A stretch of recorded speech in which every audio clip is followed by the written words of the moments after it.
There's a strange paradox hiding inside every relationship you've ever had. The more available you made yourself, the more you replied fast, showed up every time, asked for nothing in return, the less interested the other person became. And the moment you got busy or just stopped reaching out first, suddenly they reappeared. That's not a coincidence. That's your brain working exactly as designed. Your brain is not designed to absorb everything around you. It's designed to filter. Every second, it's running a silent background process asking, what's new? What's uncertain? What actually needs my attention? Anything it can fully predict gets quietly filed under irrelevant and ignored. Psychologists call this attentional habituation, but here's a more relatable version. You stop hearing your roommate's music after 20 minutes. You stop noticing the smell of your own apartment. Your brain isn't broken, it's efficient. Constant, predictable things get tuned out automatically. And when you become someone's guaranteed yes, always available, always responsive, always there, you stop being a signal. You become background noise. But here's the strange part. This isn't about effort or kindness or how much you care. It's about what your availability communicates to someone else's brain, completely beneath conscious thought. Think about the last time someone took a while to reply and you found yourself rereading the conversation, wondering what they meant, checking your phone again.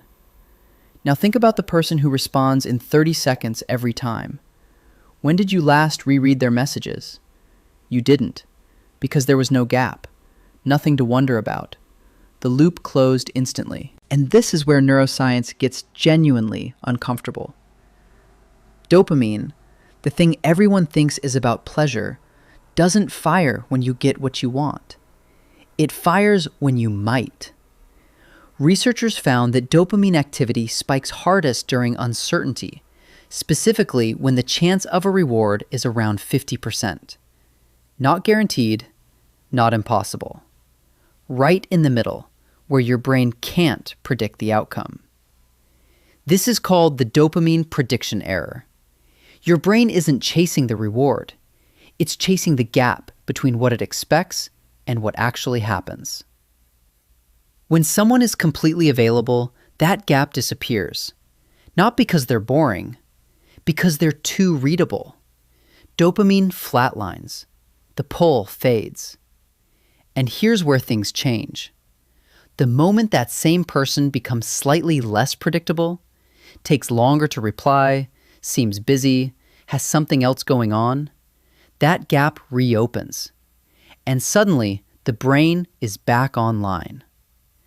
Most people never notice this, but there's a specific psychological effect that explains why certain people live rent-free in your head. It's called the Zeigarnik Effect.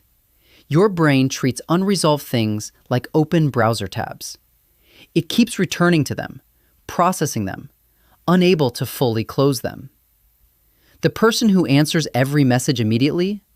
Close tab. Done. Forgotten. The person who's warm but has their own life, their own pace, their own priorities? Open tab. Your brain keeps going back. What are they doing? Did they mean that? Why haven't they responded? It's not about playing games.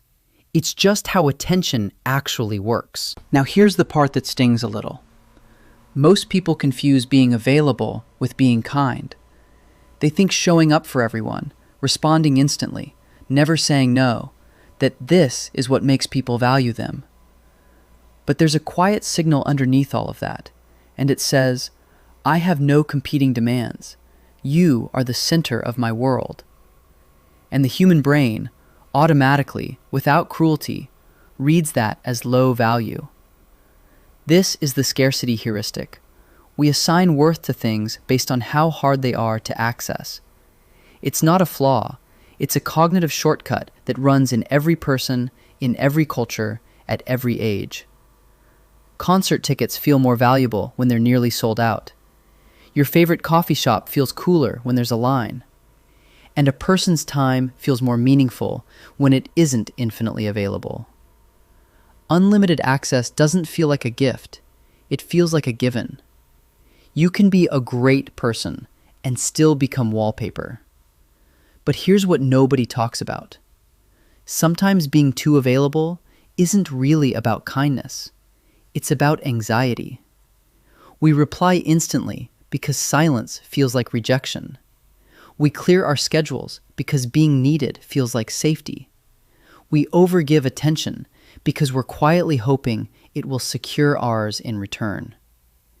And without noticing, we turn availability into a way of earning connection instead of building it. Which means the problem isn't just how others see you, it's what the behavior is actually saying about how you see yourself. And it gets weirder.